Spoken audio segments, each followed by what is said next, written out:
A K M বদরুদ্দৌজা চৌধুরীকে যে কারণে রাষ্ট্রপতির পদ ছাড়তে হয়েছিল, সাবেক রাষ্ট্রপতি এবং বিকল্প ধারা বাংলাদেশের প্রধান এ.কে.এম বদরুদ্দৌজা চৌধুরী মারা গেছেন। তিনি ঢাকার উত্তরা মেডিকেল কলেজ হাসপাতালে চিকিৎসাধীন অবস্থায় গতকাল শুক্রবার রাত 3:15টায় মারা যান। তার প্রেস সচিব জাহাঙ্গীর আলম বিষয়টি নিশ্চিত করেছেন। রাজনীতিতে এ.কে.এম বদরুদ্দৌজা চৌধুরীর পরিচিতি শুরু হয়েছিল বাংলাদেশ জাতীয়তাবাদী দল বিএনপির প্রতিষ্ঠাতা সদস্য হিসেবে। জানা যায়, বদরুদ্দৌজা চৌধুরী 1979 সালে রাজনীতিতে প্রবেশ করে, যখন তৎকালীন প্রেসিডেন্ট জিয়াউর রহমান বাংলাদেশ জাতীয়তাবাদী দল গঠন করেন। তিনি ছিলেন দলটির প্রতিষ্ঠাতা মহাসচিব। সে সময় 1980 সালে তিনি প্রেসিডেন্ট জিয়াউর রহমানের মন্ত্রিসভায় উপপ্রধানমন্ত্রী ছিলেন। জিয়াউর রহমান এবং খালেদা জিয়া দুই সরকারের সময়ই মন্ত্রী ছিলেন বদরুদ্দৌজা চৌধুরী। বিভিন্ন সময় স্বাস্থ্য ও পরিবার পরিকল্পনা, শিক্ষা এবং বিজ্ঞান ও প্রযুক্তি ও সংস্কৃতি মন্ত্রণালয়ের দায়িত্ব পালন করেছিলেন। 2001 সালে তিনি খালেদা জিয়ার সরকারে পররাষ্ট্রমন্ত্রী হিসেবে দায়িত্ব পান। এরপর 2001 সালের 14 নভেম্বর বাংলাদেশের 15তম প্রেসিডেন্ট হিসেবে দায়িত্ব শুরু করেন। ওই সময় শপথ গ্রহণের আগে তিনি বিএনপির সকল পদ ও দায়িত্ব থেকে পদত্যাগ করেন।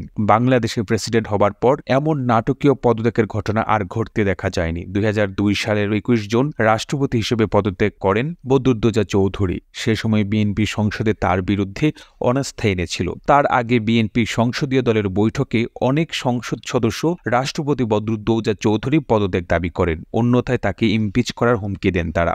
রাষ্ট্রপতি হিসেবে দায়িত্ব নেওয়ার মাত্র 7 মাস 7 দিনের মাথায় বদরুদ্দৌজা চৌধুরীকে কেন বিদায় নিতে হয়েছিল তার নানাবিধ কারণ উল্লেখ করে তখনকার সংবাদপত্রে প্রতিবেদন প্রকাশ করা হয়েছিল।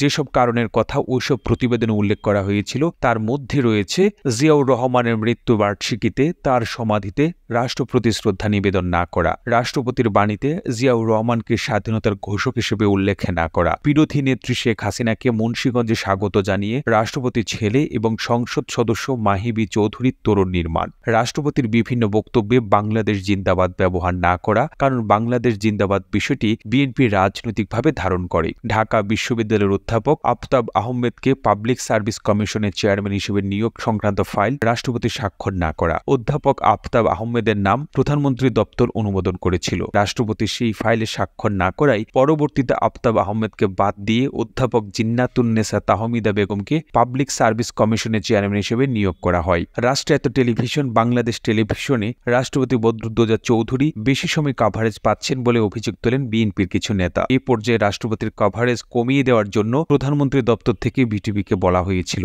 এমন খবর সংবাদ মাধ্যমে উঠে আসে। তৎকালীন প্রধানমন্ত্রী খালেদা জিয়া চিকিৎসার জন্য 1 মাস আমেরিকা অবস্থান করে দেশে ফিরে আসার পর প্রধানমন্ত্রীর শারীরিক অবস্থা সম্পর্কে রাষ্ট্রপতি কোনো খোঁজ খবর নেননি। দলের মনোনীত হয়ে রাষ্ট্রপতি হওয়ার পর বদরুদ্দৌজা চৌধুরীর নিরপেক্ষ অবস্থান নেওয়া, রাষ্ট্রপতির নিরাপত্তা ব্যয় বাড়ানো, সেনাবাহিনী সহ কয়েকটি বিষয়ে সরকারি গুরুত্বপূর্ণ সিদ্ধান্তে দ্বিমত পোষণ করেন রাষ্ট্রপতি। রাষ্ট্রীয় কার্যক্রমের বাইরে অধিক সংখ্যক জাতীয় অনুষ্ঠানে যোগ দেওয়া, বিশ্ববিদ্যালয় সমূহের চ্যান্সেলর হিসেবে তার দায়িত্ব পালন নিয়ে সরকারের একটি মহল নিয়ে আপত্তি এলে তা পরিস্থিতি আরও ঘোলাটে করে তোলে। রাষ্ট্রপতি হিসেবে পদত্যাগের পর তিনি বিএনপি কর্মীদের হাতে লাঞ্ছিত হয়েছিলেন। এরপর বিকল্প ধারা বাংলাদেশ নামে নতুন একটি রাজনৈতিক দল গঠন করেন তিনি। তবে দল গঠনের পর দেশ জুড়ে সংগঠনের কার্যক্রম বিস্তৃত বা জনপ্রিয় করতে পারেননি তিনি। তবে 2006 সালে আওয়ামী লীগের নির্বাচনে জোটে যোগ দিয়েছিলেন বিকল্প ধারা বাংলাদেশ, যদিও পরে সে ঐক্য দীর্ঘস্থায়ী হয়নি। সর্বশেষ 2018 সালে জাতীয় নির্বাচন যেটিতে বিএনপি অংশ নিয়েছিল, সে সময় ডক্টর কামাল হোসেনের নেতৃত্বাধীন জাতীয় ঐক্য ফ্রন্টে বিএনপির সাথে যোগ না দেওয়ার ব্যাপারে সিদ্ধান্ত নেয় বিকল্প ধারা বাংলাদেশ। প্রতিবেদনটি ভালো লেগে থাকলে আপনার ফেসবুকের টাইমলাইনে এখনই শেয়ার করুন। আর বাংলাদেশের কোন জেলা থেকে এই ভিডিওটি দেখছেন আমাদের কমেন্ট করে জানান। আমরা পরবর্তী ভিডিওতে আপনাকে ধন্যবাদ জানাতে ভুলব না। আর এতক্ষণ বিশ্ব বাংলার সাথে থাকার জন্য অসংখ্য ধন্যবাদ।